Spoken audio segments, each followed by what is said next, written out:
Hello.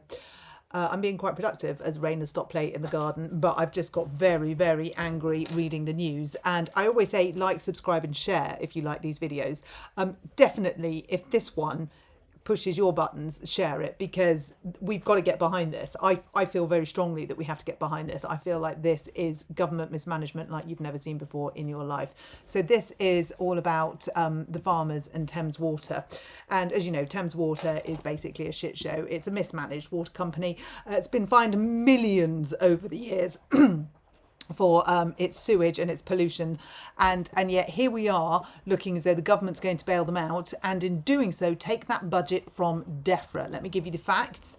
So it's been suggested that Defra, which is responsible for water policy, should pay for any public ownership out of its own budget. But a £2.75 billion cost would amount to 37% of the department's budget, as allocated in last week's spending review, and it would be likely to lead to cuts in farming. So the headline is, farming budget faces death knell if Thames Water is rescued. And Keir Starmer has been warned that buying out Thames Water could signal a death knell for farming as we know it. So we're looking at bailing out Thames Water, a mismanaged water company, by the farmers. The farmers are being asked to bail it out. The farmers that are being penalised every which way and how are now being asked to bail out a water company that frankly shouldn't be in existence anyway. But the way that they're being asked to do it is by giving 37% of their budget. Well, they're not giving it. They're never going to give it, are they? The government's going to take 37% of their budget away and put it into this stupid company that can't organise a piss up in a brewery. So what does this look like? Well, it will slash farm subsidies and environmental stewardship schemes, which are for farmers, for many farmers, particularly small farmers, their lifeline. So that will be slashed. Farmers were promised more support post-Brexit to make up for the loss of EU subsidies. Where's that going to go? Where's that support? There will be no support because 37% has gone to Thames bloody Water. Food production is clearly not a priority in this country. We've already seen this. It's absolutely not a priority in this country. We are importing food left, right and centre from overseas, even though we're doing stupid net zero.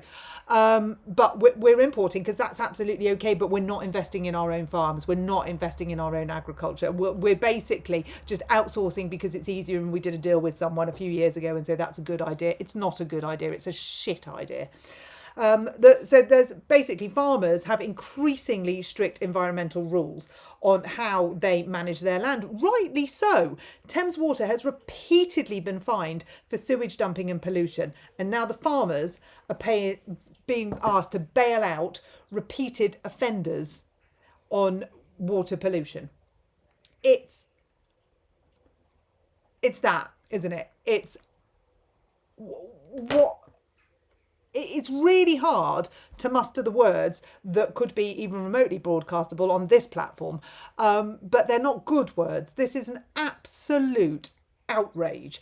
Read the article. I'm going to link it to this, and I feel like we really, really need to give our weight to this. I feel like this is sort of going through the back door because, of course, Keir Starmer's not going to shout this from the rooftops, is he? But 37% of Defra's budget. Farmers are just about, well, they're not breaking even, are they? But they're just about keeping their head above water. For many farmers, they're not keeping their head above water. For many farmers, and this brings out real emotion in me, for many farmers, this will be the end of the road, a road that has already been torrid at best. So I personally feel like we've got to get behind the farmers on this. We cannot let this happen. Read the article, and if you like this video, share it as far and wide as you can, and we will be updating on the intricacies of it and what it actually means further. And I'm not letting this one go. This is like a dog with a bone. It cannot happen.